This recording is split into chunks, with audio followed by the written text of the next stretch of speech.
Hi guys, as per the thumbnail you already have got the idea what we'll make today. A professional logo through AutoCAD in 3 very simple and easy steps. Before starting you should have a name in ready. Like my YouTube channel name is Sneak Peek Station. So here I can use SS or SP as my logo initials. Let us see first how to make a logo in AutoCAD.so. Let's move to the PC screen. I have made this logo using line command, fillet command and trim command. I will link down some AutoCAD tutorials in the description.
You can also add text and make the blurred lines off to get a clean screenshot. Then take a screenshot by pressing Window plus Print Screen button together and then crop the photo as per required.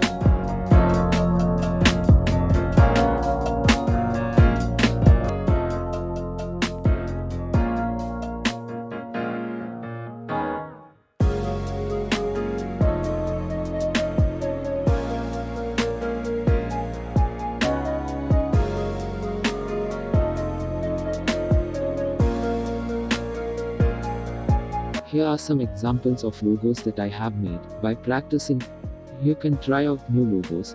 That's all for this video. Do put your thoughts and queries in comment section. Thanks for watching. Stay home, stay safe, peace.